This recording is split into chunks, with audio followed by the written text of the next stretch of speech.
It's the end of the 4th millennium in North Africa. Picture this. Life in the Nile Valley is peaceful, with people going about their daily routines. But little do they know, the winds of change are blowing through the air, charging the atmosphere with excitement.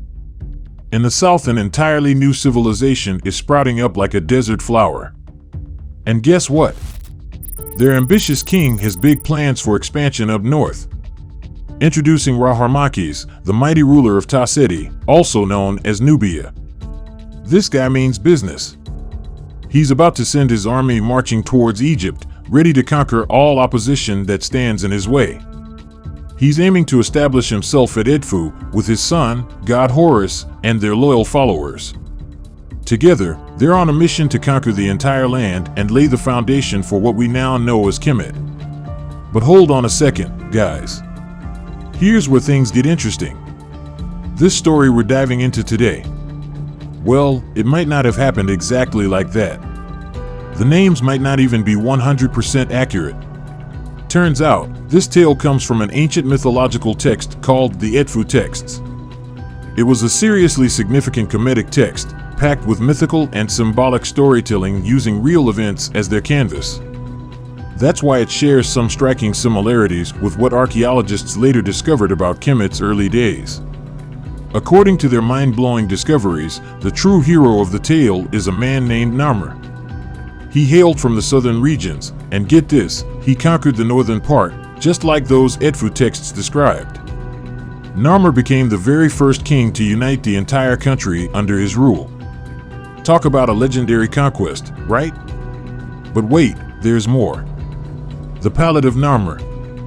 This is so valuable that it's never been allowed to leave the land of Egypt. Discovered back in 1898 by James Quibble and Frederick Green, it's believed to depict the grand reunion of Kemet under the rule of none other than Pharaoh Narmer. Now, here's the real deal. This remarkable artifact prominently showcases the ruler donning those iconic elements we associate with every single pharaoh of ancient Egypt. It's like the ultimate symbol of pharaonic power, you know? But these symbols aren't mere decoration, they hold secrets. So bear with me as we start this journey through time as we unveil the hidden mysteries encoded within these pharaonic symbols. But before we dive in, let's quickly recap what a pharaoh is. The word pharaoh is the term commonly used to refer to the ancient Egyptian monarchs who ruled from the first dynasty around 3150 BC until the Roman Empire's annexation of Kemet in 30 BC. Now, here's the interesting part. It derives from the Kemetic compound per-ha-ha, which translates to great house. Written with those two biliteral hieroglyphs, per for house and ha-ha for great or high. Originally, Pharaoh served as a title for the royal palace, exclusively used in phrases like smur per-ha-ha, referring to a courtier of the high house. But hold on, because there's more. During the New Kingdom era, something shifted. Pharaoh became the preferred form of address for the ruling king.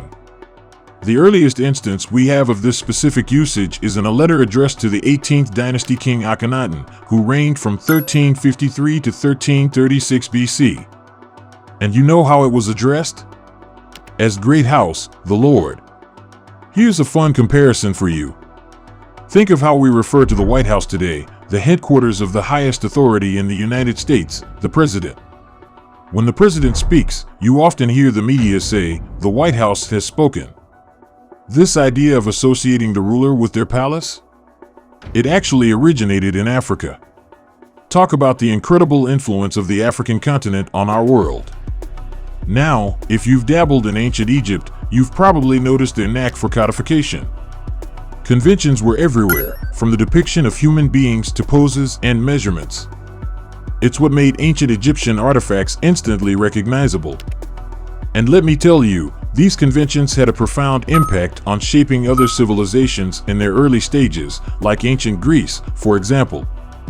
In a way, we can think of Kemet as having this powerful and inspiring branding.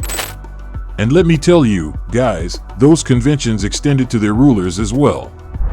Picture this.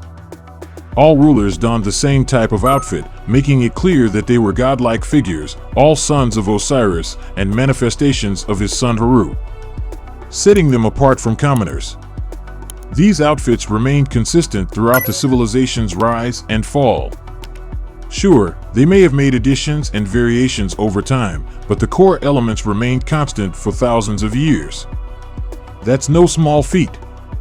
But here's what most people don't realize: each of these elements was intentionally chosen and designed for a specific reason. These conventions weren't just there because they looked cool. No. They held secrets related to their origins and Kemetic spirituality that still remain largely unknown to many. Join me till the end of this video as we take a deep dive into each of these pharaonic symbols. Trust me, it'll blow your mind and greatly enhance your understanding of this ancient civilization. It's time to unveil the mysteries and decode the secrets hidden within the enigmatic world of Kemet. The Autopsy of Pharaohs. To do this autopsy, we need to study the originals. We're going back to the very beginning to grasp how and why it all started. Our investigation centers around none other than Pharaoh Narmer, serving as our focal point. This remarkable figure, dating back at least to 3100 BC, unveils the foundations of this captivating iconography. During this nascent period, everything was taking shape, including the development of the pharaoh's outfit. While certain renowned elements like the iconic blue crown hadn't emerged yet, the seeds that would shape the next 3 millennia were already sown. Both faces of the captivating palette of Narmer reveal the pharaoh adorned with specific elements that would endure as integral parts of royal attire for centuries to come. So, back in 3100 BC, the pharaoh's outfit looked like this. From the white crown to the meticulously applied makeup, from the majestic beard to the traditional Shindit, or short skirt, and not forgetting the symbolic flail, mace, and the iconic bull's tail, it's all part of the captivating pharaoh's ensemble. Now, let me tell you that while these elements may seem disconnected at first, fear not. By the end of this video, you'll discover that the Kemites employed a deliberate and purposeful approach, ensuring each element carried profound meaning. So, make sure to watch each segment of this video in chronological order. Trust me, it all connects like the pieces of the puzzle to reveal the captivating story hidden by the pharaohs. Let's dive in and unravel the enigmatic world of the pharaohs. The Shindit. Is it possible to talk about ancient Egypt without mentioning these white skirts? They were known as Shindit. It was a loincloth resembling a skirt, a kilt-like garment that found its place in the fashion of ancient Egyptians. Made of cloth and worn around the waist, the Shindit extended to just above the knees. You can spot this stylish attire on pharaohs, deities, and even commoners in various situations depicted in Egyptian artwork. But here's the interesting part: the Shindit might have originated from early hunting skirts.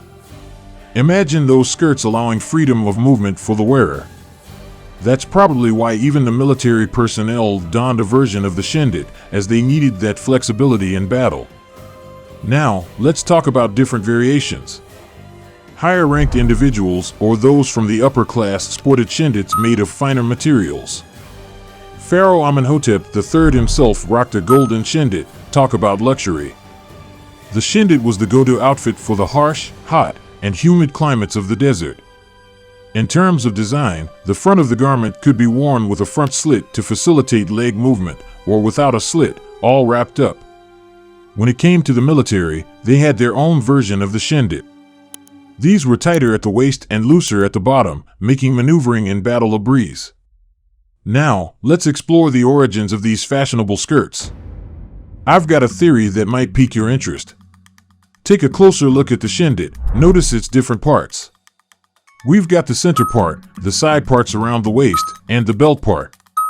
According to my theory, this outfit likely started as a triangular garment secured with strings, known as a cache-sex or modesty apron, commonly worn by various African and indigenous cultures living in tropical climates.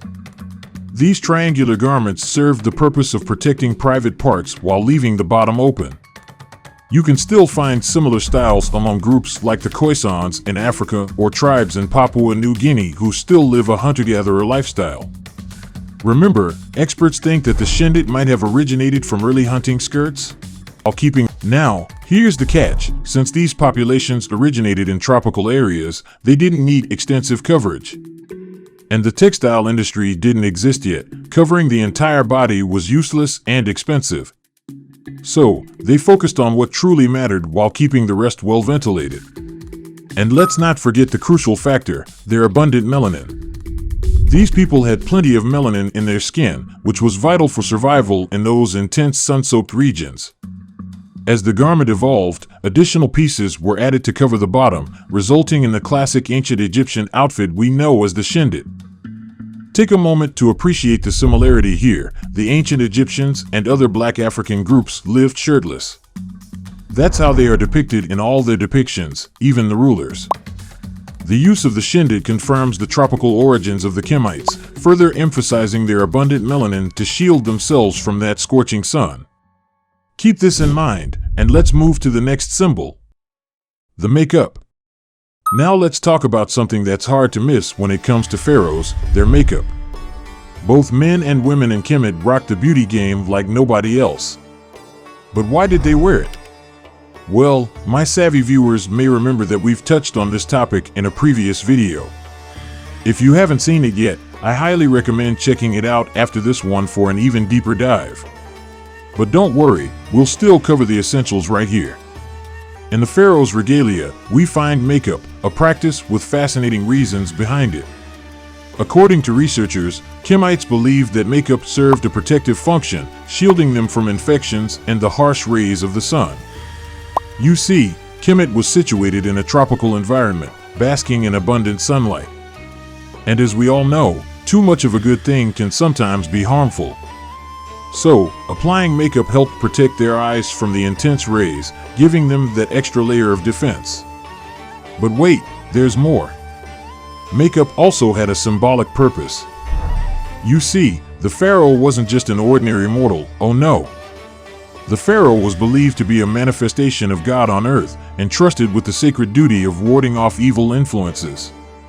As a divine figure, the pharaoh had his fair share of enemies to contend with, all while striving to fulfill his mission. So, it was crucial for him to have that extra layer of protection against the forces of darkness. The presence of makeup can be traced back to King Scorpion, a predecessor of Narmer. This means that this practice predates even the legendary Narmer himself. This evidence tells us that the use of makeup was deeply ingrained in the ancient African traditions that preceded the emergence of Kemet. Now, keep all this in mind as we venture forth into our next symbol. There are more fascinating things to uncover, especially the last one. So bear with me. The flail. Now let's take a closer look at something truly fascinating, the scepters wielded by the pharaohs of ancient Egypt. Specifically, the mace and the flail. And where better to start than with the iconic palette of Narmer?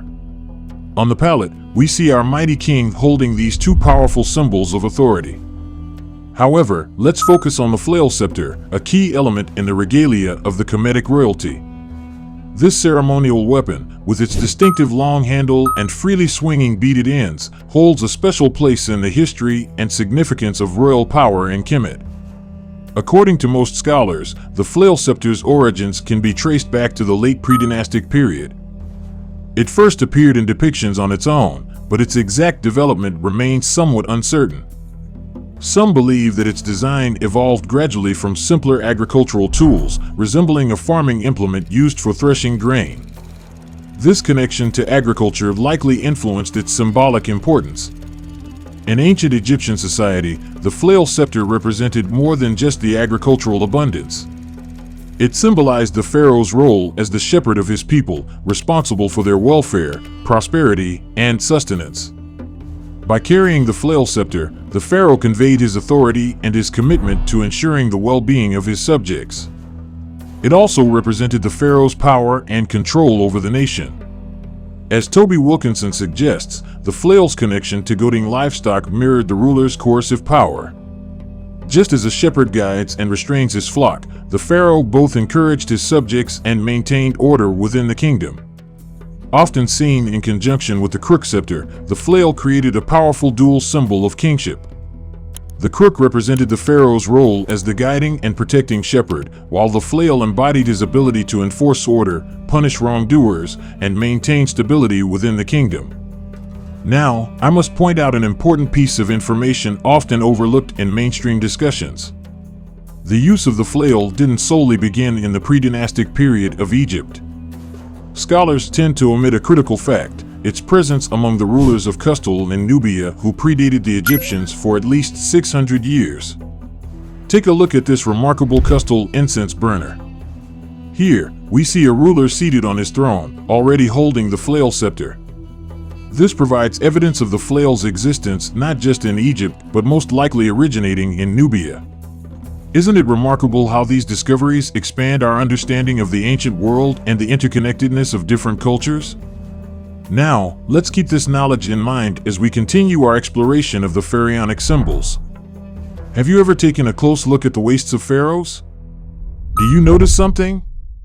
There it is, hanging proudly. Do you know what it is? The bull's tail. It is a bull's tail, a symbol of Pharaoh's strength and procreative ability. But did you know that this tradition has deep roots in Africa long before the birth of Kemet? Let's explore. In early Nilo-Saharan cultures, the Bos primigenius africanus, or wild oxen, held immense importance. They symbolized power and dominance in the Neolithic Western Sahara, the very place where this culture emerged. Around another important site for the emergence of Kemet, Nabta Playa. The king, as the chief of the tribe, was chosen to embody the essence of this mighty creature, becoming a metaphor for his own power. Now, let's journey into the realm of African spirituality. According to African spirituality, the universe consists of various spiritual forces that can be combined to enhance one's own power.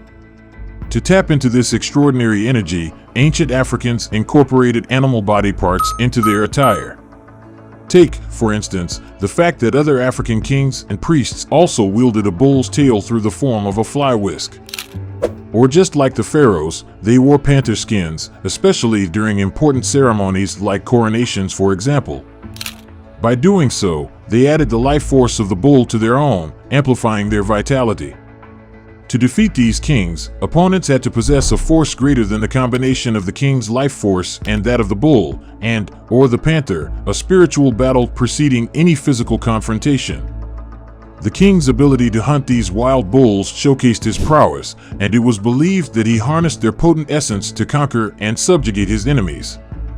Hence, the bull's tail became a powerful symbol of authority and of the king's procreative abilities. Even in Kemet, the land of the pharaohs, this practice persisted. In present-day Black Africa, the tradition lives on. Indigenous African cultures recognize the power residing in animal tails, with each tail representing a unique essence.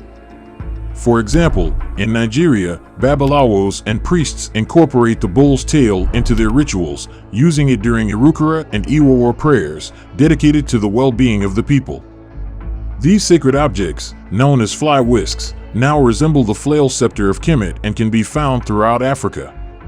In fact, take a look at Jomo Kenyatta, the first Kenyan president, proudly displaying his fly whisk used as a scepter, similarly to the pharaoh's flail. The Zulu people of South Africa also continue to embrace this tradition. The fact that Narmer already wore it is evidence that this tradition preceded the emergence of Kemet. It probably started further south. The mace. Now let's talk about Pharaoh's mace. It was a powerful club-like weapon of war with flanged or spiked heads. These intriguing objects are not only prominent in Egyptian artwork, but also bear a fascinating history that stretches back to ancient times. It all started in Hierakonpolis, where we unearth an extraordinary depiction in ancient art. Imagine this: a powerful king brandishing a mace while a trust captive cowers before him. This is the earliest known case of macehead representation, a glimpse into the ferocity and dominance of ancient warriors. That's exactly what we see on the Narmer's palette that commemorates the triumph of Narmer over his northern adversaries. Narmer the Conqueror is wielding a mace, striking down bound captives. This motif became a recurring theme in Egyptian artwork from the pre-dynastic period all the way to the late period. But here's where it gets truly intriguing. The concept of maceheads and their symbolic power didn't remain confined within Egypt's borders. It transcended boundaries, making its way into Nubia, where Kushite rulers incorporated it into their own iconography.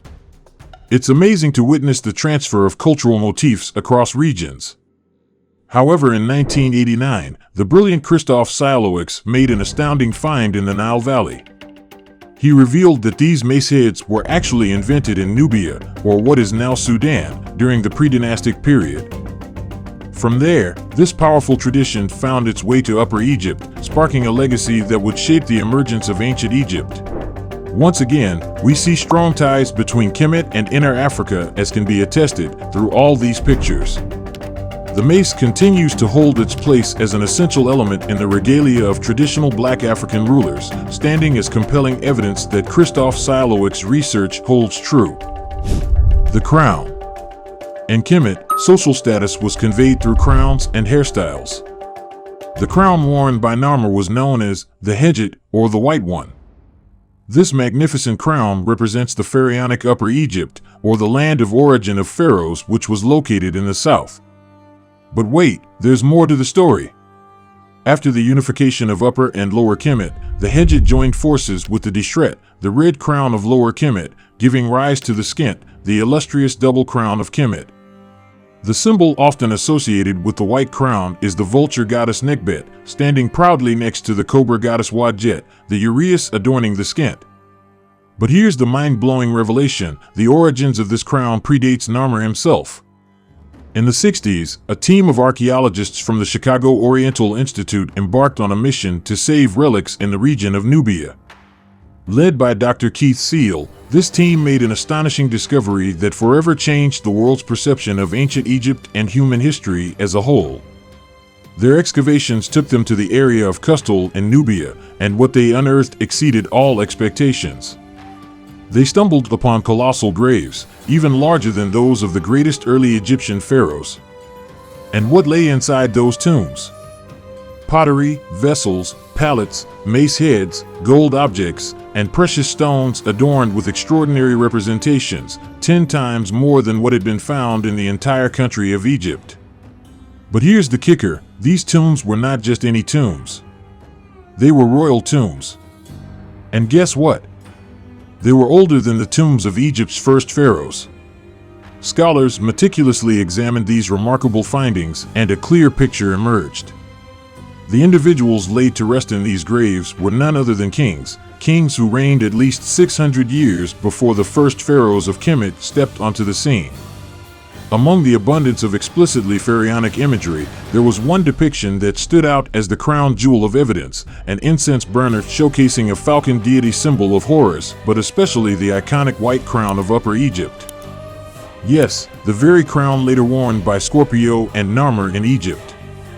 It was undeniable proof that the traditions of pharaonic kingship originated in Nubia and gradually spread northward. The ties between Kemet and Nubia during these foundational years is thus undeniable.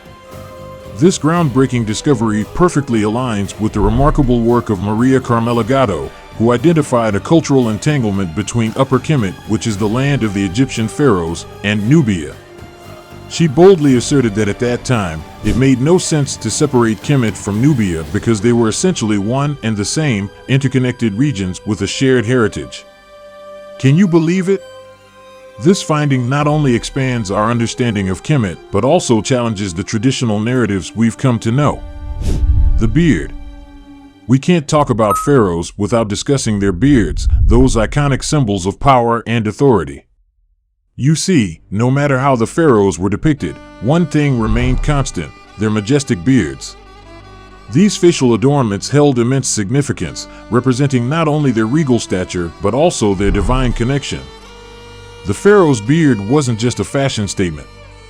It embodied a profound symbol of their role as the intermediaries between the mortal realm and the divine. By wearing the beard, the pharaohs were believed to channel the qualities and wisdom of the gods themselves. Throughout Egyptian history, the shape and style of the pharaoh's beard evolved, reflecting the changing times. In the earliest periods, we see the short pointed beard, known as the royal beard, associated with Osiris, father of all pharaohs. A divine connection, indeed. As we move forward to the Middle Kingdom and beyond, the pharaoh's beard takes on a more stylized form, elongated, curved, sometimes even forked.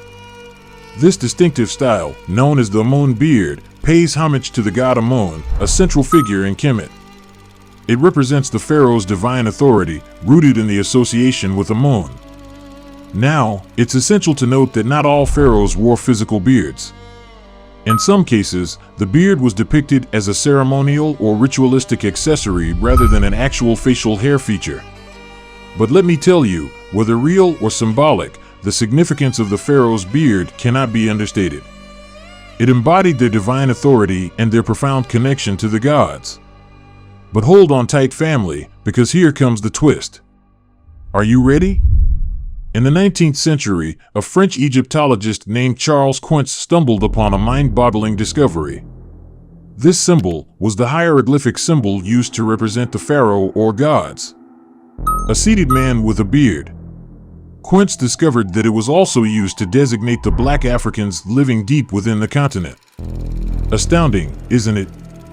The evidence supporting this revelation can be found in Quince's work. But Quince wasn't alone. Alfred Weidmann, a German archaeologist, further reinforced this connection. He wrote, "The blacks are designated by the same symbol in the pyramid texts. Here's something mind-blowing to ponder. Given the Kemites' sense of pride, it becomes evident that they wouldn't attribute the symbol of divinity to people they deemed inferior or foreign. It can only mean one thing. They recognized the link between themselves and other Africans, and they recognized in these black Africans something divine. That's why they used the symbol of divinity. It completely contradicts all theories pushed by the mainstream and modern populations who decided to link black Africans to slavery when talking about Kemet's history. At first, Egyptologists thought that the Akit was simply a mythological land, that it didn't exist. But they later found out more mentions of these lands and its population. Who were they and where was their country? Well, what I am about to tell you now will completely blow your mind.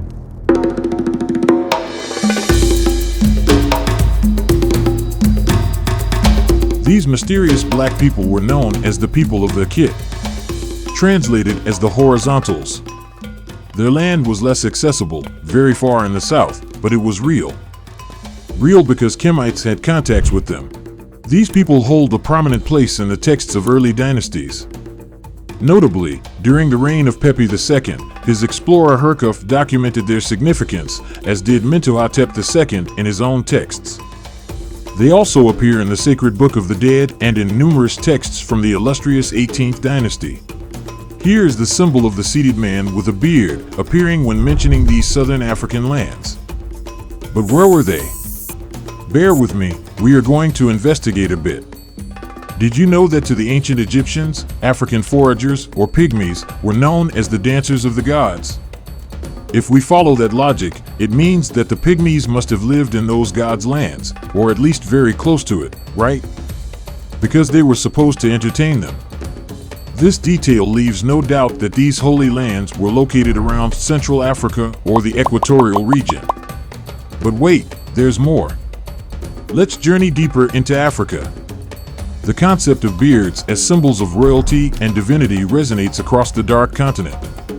For example, among the Bali people of West Africa, we see the same association. Beards were linked to kingship, wisdom, and deities. And as we venture further towards the sources of the Nile, where the Central African foragers, also known as Pygmies, live, we find even more answers. And these answers will blow your mind. Long braided beards everywhere, adorned by chiefs and kings of the region. But wait, let's get deeper. Some of these populations even practiced a culture of skulls elongation, which reminds us of the art style that flourished during the reign of Akhenaten during the Amarna period. Their women wore hairstyles that remind us of some ancient Egyptian crowns. They also used very similar weapons than those used by the ancient Egyptians, as attested by this image. But the similarities become absurd when we look at these other details. The king's crowns went up, just like in Kemet. They also wore short kilt and a beard. On this image, you can even see something even more unbelievable. The mace. Yes, the weapon of pharaohs, it was also part of their traditions. The similarities are striking. But guess what? The surprises keep coming. Africa, known as the most genetically and phenotypically diverse continent, holds a vast array of diversity within its borders. And when we map out the greatest centers of genetic diversity, what do we find? That very region around the source of the Nile. In other words, science validates what the ancient Egyptians knew. This region is a major center of creation with its diversity. So, linking it to the divine may not be an exaggeration. But let's go a bit deeper with Diodorus Siculus. The European scholar wrote about Africa that he called Ethiopia. He said this: "Furthermore, it is clear to everyone that those who dwell beneath the noonday sun were, in all likelihood, the first to be generated by the earth. This is because, insofar as the warmth of the sun dried up the earth when it was still wet and impregnated it with life at the time when the universe was generated, it is reasonable to suppose that the region which was nearest the sun was the first to bring forth living creatures." Basically, he admitted that Africa, especially the areas south of Egypt, were known as the lands of origin of the human race, but also of civilization. Now I want you to watch a video that really bothered me lately. But the thing is, that's why you find people like Kevin Hart, who subscribes to these theories, who claim that his ancestors built the pyramids. I'm sorry, your ancestors had their own wonderful civilization in West Africa. They are culture appropriating my culture. In this video, the Egyptian comedian claims that black Africans are stealing the ancient Egyptian culture.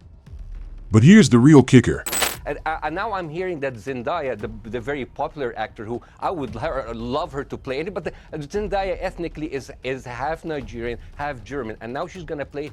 Where are the Egyptian actors? Where are the Arab actors who supposed to? He tries to connect that culture to the Middle East, just like that Egyptian lawyer who was trying to connect it to Islam, probably because they are linked to these cultures.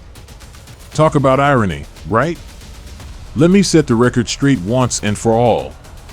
There is absolutely no connection between Kemet's creation and the Middle East or Europe, contrary to anything you can see on mainstream media or shared by some shady geneticists. If we want to understand the true essence of that civilization, who better to look to than the pharaohs themselves? They embody the spirit and legacy of Kemet. And when looking at the pharaohs, we see that to truly grasp the significance of the pharaonic symbols, one must delve into the rich culture of Nubia and Black Africa. The evidence thus proves that ancient Egypt was simply an extension and the epitome of the pre-existing Nubian or Black African culture. Kemet simply crystallized that culture and put it into a writing system for the sake of practicality. The links to Black Africa are simply undeniable. None of those elements originated in the Middle East or in Europe. So any debate to link pharaohs to these regions is doomed to fail. Yet, what do we often see in modern media and popular culture? Random individuals from ancient Egypt being showcased, rather than the true faces of the pharaohs. This deliberate manipulation skews our perception of Kemet, hiding its Black African identity. It's a tactic aimed at erasing the undeniable truth and connects it to Islam, the Middle East, or even Europe. So, Black Africans cannot steal the culture of Kemet because that culture is the African culture. It is a testament to Africa's greatness and its contributions to humanity. As our voyage nears its conclusion, let this newly acquired wisdom serve as a beacon, illuminating the realization that pharaohs, revered as the sovereigns of Kemet, transcend the mere title of kings inside Africa. Rather, they were by essence African kings. What are your thoughts on this? Do you agree with me or do you disagree? Let me know in the comments below. I am always happy to discuss with you over there. And don't forget to like, subscribe, share, and support the channel. Thanks for watching Mr. Imhotep's channel and see you in the next video.